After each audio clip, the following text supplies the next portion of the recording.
Welcome to Our Girl Relationships. We talk about the problems people face in their day to day lives. Let's start with the video. I, 32 male, was the first child of my parents. My parents run a business in the healthcare industry. They were both involved in the business, which effectively left me parentless throughout my childhood. I rarely had intimate moments with my parents and was always under the care of my nannies. My parents were also in the prime of their youth, so they preferred not to take the burden of parenting upon them. They led a lavish lifestyle, often spending more than what they earned. But since they both had hefty inheritances as a safety net, they always landed safely with their spendthrift habits. 8 years after my birth, my parents had a daughter, Emma. With the birth of Emma, it became clear to me that the negligence of my parents towards me was not because of their busy lifestyle, but it was because they didn't like me enough to spend time with me. Over the years, I had discovered multiple reasons to understand why this has been the case. I was a normal-looking child with average intelligence. I liked to keep to myself and talked only when I was talked to. Emma, on the other hand, was what my parents wanted to brand them as a perfect family in their business circles. She was a beautiful baby with blue eyes and curly golden hair. She got the best of both my parents, and even as a kid, she could grab the attention of a small crowd with her antics. Her addition branded my family as a perfect family. The special treatment endowed upon Emma doesn't mean that I had a hard life. I was privileged enough to attend an expensive private school and later an esteemed university. But the negligence that I faced during my life made me realize the need to work hard and earn respect in life. I worked my ass off in both school and university to grab a well-paying job. I worked hard at my job to progress forward as fast as I could. I still kept in contact with my parents, but the wound of childhood negligence never healed. Emma, being the golden child, was never forced by our parents to work hard. She was an average student in the first place, and that, coupled with how our parents spoiled her, she failed her classes. She stopped her education after high school, and our parents employed her at their enterprise. But even then, she was on leave for most days, and even when she came, she never stayed for more than a few hours. She had issues with all her coworkers, and people dreaded her presence in the workplace. I heard about Emma's temper tantrums in the office and the drama that follows them from friends and relatives back home. But what broke my heart was how my parents hid this from me. During one of the visits to my parents after I got my job and was well settled, I expected to have a chat with Emma on behalf of my parents. I thought an intervention at the family level would do her some good in her professional life. Emma was not present when I visited, and my parents made me feel like a fool by saying how half of their business was now being managed by Emma. I could feel that my parents were subtly comparing my achievements to those of Emma. That's when it hit me. For my parents, I'm the child that grew up without any interference from their side, and Emma was the child that grew up under their guidance. It would have been a shame for them that I was achieving more than Emma in life. At 19, I was already doing well in my university while my sister now, at the same age, is partying around. Nothing much changed in the consecutive years as Emma continued living off our parents, and I progressed forward in my career. Though I did not know the exact reason, the relationship between Emma and me had strained during these years. As an elder brother, I understood what she might be going through. Everyone around except our parents compared her life to mine. She was constantly asked to trace my paths and be successful, but that was not what she wanted. But these comparisons forced our parents to overcompensate by promoting her unreasonably in their company and spending money on her demand. My sister was growing up without the ability to hold herself responsible for anything, and this was worrying me. But I had no space in her life to intervene and advise her. My parents had already pushed me out of their life as my presence outshone the presence of Emma during parties and family gatherings. Emma preferred that too, so I made a social circle of my own at the place where I lived. 2 years back, I met my wife, Danielle. Danielle worked in the fashion industry, something which I thought I would never associate myself with. I had the worst fashion sense ever, and it still makes me wonder how a woman with such polished taste in fashion fell in love with me. Her entry toy life has improved the way I present myself, and that has boosted my confidence. Strangely enough, the void left by my parents, which had remained like that since my early childhood, was filled. Danielle's entry into my life let me explore parts of my character that I had no idea existed. So it won't be an exaggeration to say that this woman is the best thing that has happened to me in life. After dating for a year, Danielle and I decided to get married. We both had very few intimate people to invite to the wedding, so we decided to make the ceremony grand. We planned a destination wedding and, after much research, debate, and discussion, finalized Venice as the venue. I don't want to get into the details of the ceremony, but we both booked tickets for the guests that we invited and hosted them in the best rooms possible. The ceremony itself was a novelty for most of the people involved. Emma asked me to book tickets for her boyfriend as well, which I happily obliged, though Danielle had asked me to reconsider the decision.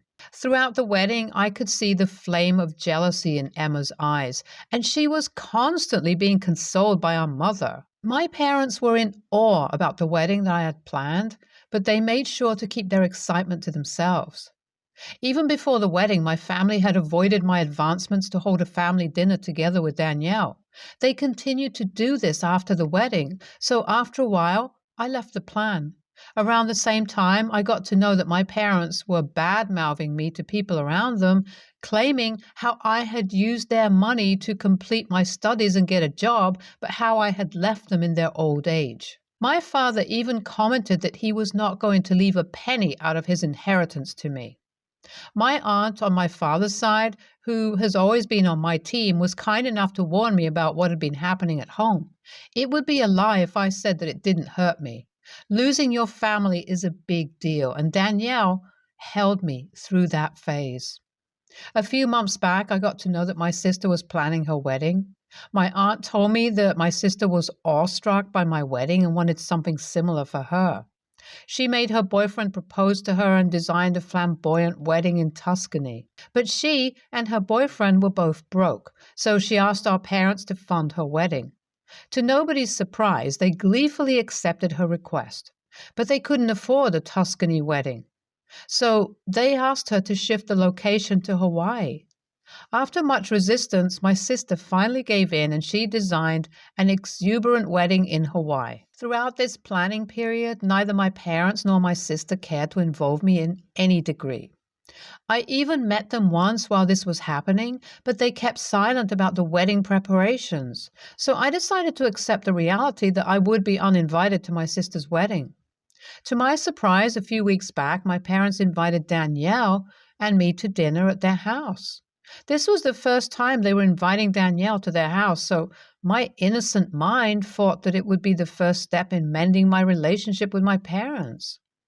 The dinner went fine, but after the dinner, my parents dropped the bomb. They said that they had suffered some major losses in business and had an expected lawsuit against them hanging over their heads like the sword of Damocles. So at that point, they couldn't afford my sister's wedding, but at the same time, they couldn't let their daughter down, so they invited me over to request me to bear the cost of her wedding. The dinner was not a means to fix the issues between my parents and me, but they were using me to make their golden child happy. I was furious on the inside, but without even consulting Danielle, I accepted their offer, but on two conditions. I wanted to have full control over the design of the wedding, and I wanted to have a speech on the wedding day.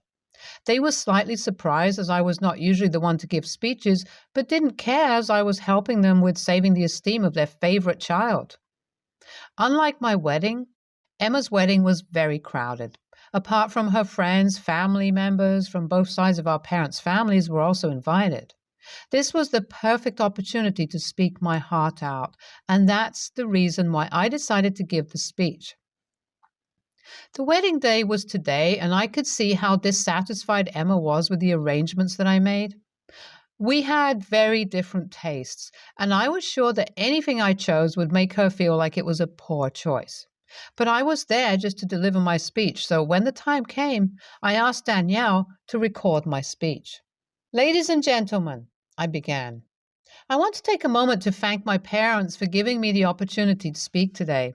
My parents looked at each other in confusion. They had expected me to say something about Emma, not them. You see, for years, my parents have ignored me, I continued. They never supported me or showed me the love and affection they showed my sister. But now that they need something from me, they come crawling back. There was an uncomfortable silence in the room as my words sunk in. My parents looked embarrassed, and Emma looked like she was about to cry. But I'm not bitter, I continued, smiling. In fact, I'm grateful. You see, this wedding has allowed me to show my parents just how successful and accomplished I am, and I have to say, it feels pretty good. I went on to give a speech about the differential treatment that I suffered from my parents and how it still hurt me in the middle of all my successes and accomplishments. My parents sat there in silence, their faces red with embarrassment. As I finished the speech, I walked over to my sister and hugged her. I'm so happy for you, I said sincerely. I hope you have a wonderful life with your husband. And with that, I walked out of the reception with my wife, leaving my parents and sister behind. I drove back to my hotel room and have been sitting here in satisfaction. My parents have always painted themselves as the perfect parents, and that's a huge part of their reputation in our community. I'm happy that I finally got the space to tell the community how I was treated, but at the same time, I feel a bit guilty about using my sister's wedding for it. Am I the a-hole for ruining my sister's wedding day by making a speech about the negligence I faced from my parents since childhood? Update 1. A little before midnight, Emma came to the room that I was staying in and hugged me tight. She was crying, which made me sob with her. Danielle went out of the room to give us privacy. She told me how she had never known about my side of the story and had always assumed that I was not attached to the family. Our parents had also made snide comments about me to her ever since she was a kid, which instilled a negative image of me in her mind. I apologized to her for ruining her wedding day, to which she was very understanding and even told me that our parents deserved it. This has been the most heartfelt conversation that I've had with my sister since her birth. Update 2. A week has passed. I hadn't met my father or mother before I left Hawaii, but today my mom called me to say that Emma had stopped talking to my father. My speech had left such an impact on her, but my father found my speech aggressive and disrespectful. He decided to cut all ties with me. But when Emma came to know about this, she stopped talking to him. My mother requested me to intervene somehow in this situation as it was taking a toll on her. Update 3. Yesterday, I did the unthinkable. I invited all the members of the family to dinner and let them talk out their differences successfully. From feeling orphaned and lost for the past 32 years, I now feel like I am leading a family. During the dinner, I talked out the differences I had with my dad, and though he was stubborn to accept his mistakes, I knew that he realized he was not a good father to me. My mom apologized to me for not being available to me as a mother. I didn't turn out bad, so I didn't have any reasons not to forgive her. By the time the dinner ended, I had made sure that the issues between my sister and my dad were also solved. It feels surreal to be involved in family matters, but my only fear is whether this will continue forward or not. ESH. Your family is just a bunch of rich a-holes who have been making money for generations and have no idea what to do with it. What's wrong with being raised by nannies when people are leaving babies on the streets? You received love and care as a child. That's why you turned out fine and are now making a hefty amount that helped you afford 2 expensive weddings back to back.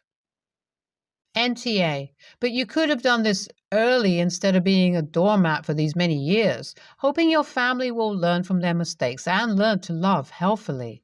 From your side, you should learn to be more communicative instead of waiting till the last moment to explode. Next story. I'm 29, female, my fiancé, 31, male. are planning to get married next year. For some context, he is better off than me financially. No student debt and higher paying job. We got a good handle on splitting costs. He owns our home, so I pay the bills. My name is not and will never be on the title. This was a joint decision I'm happy with. We also have a good arrangement for housework and chores. While no one gets married with intentions of getting divorced, it's important to be cautious. He asked me if I'd be willing to sign a prenup to protect his assets, and I happily agreed. In case if a relationship goes south, bitterness could lead to unnecessary headaches and drama, so why not? He hired a lawyer and got the document ready. I have read it. It's fair. Problem. For the doc to be valid, I need to hire my own lawyer to review and sign off on it. That costs about $1,500. While I am not exactly broke, I also don't have that much money to spare. I told him that I don't think it's fair for me to drop $1,500 for a document that is mainly for his sake. Basically, I will definitely sign it, but I expect him to pay for my lawyer if he wants it done. He's very upset with me and is accusing me of going back on my word and making excuses not to sign a prenup. That is not the case. I'd sign it right now if it was valid without a lawyer. We are at an awkward impasse. So, AITA for not wanting to pay out of pocket for a document he wants? I don't want it, but I'm not offended by it. And I sure as heck don't want to blow a lot of money on it. Marriage is already expensive. Edit. To add. I pay the bills for groceries and split the electricity and internet bills with him. He pays fees, taxes, maintenance, etc. Final edit for now. Thanks for all the comments. I'm reading every single one and I have a lot to think about. I was raised very independently and I earn everything I have. I suppose I am so scared of coming across as using him for his money. He is not rich, by the way. Think of my income as lower middle class and his as upper middle class. That I might be going too far in the opposite direction. NTA, he's an a-hole for accusing you of having ulterior motives. Unfortunately, you're both victims of the sad state of the lawsuit with prenups. In order for it to be valid, you need to hire and pay your own lawyer. If he pays the lawyer, there's a conflict. So tell him the problem is not the prenup, but you forking out so much money for something that only protects him. You can pay your own attorney. He'll get his prenup. But then he needs to pay you back for it by paying the bills for a few months or something like that. Because your attorney will be paid by you directly and doesn't even need to know about the side deal you and your fiancé have struck. There's no conflict of interest. NTA, if he wants it, he needs to pay all the costs for it, plain and simple. I'd be a little worried. It seems like you may be ignoring some red flags. Okay, so it's his house, but you specifically said you've agreed that your name will never be on the title? So you're throwing your money away, paying all the bills on a monthly basis, and all he's paying for is a mortgage for an asset only he will ever own. You even called it our home, and yet it doesn't sound like it ever will be. I'd rethink that decision long and hard, and if he refuses to cough up the money for the prenup he wants, think even longer and harder. NTA, but I would seriously recommend you find your own attorney that specializes in family law in your country. Make a payment plan, a small loan, even if he's absolutely insistent on not paying and you're absolutely determined to marry him. Consider this as an investment and a place to get non-biased and correct advice concerning the language of prenup and what you should be considered fair for your own protection and that of any future children. This document should be considered just as important to you as it is to him. Stay tuned for more stories from our girl relationships.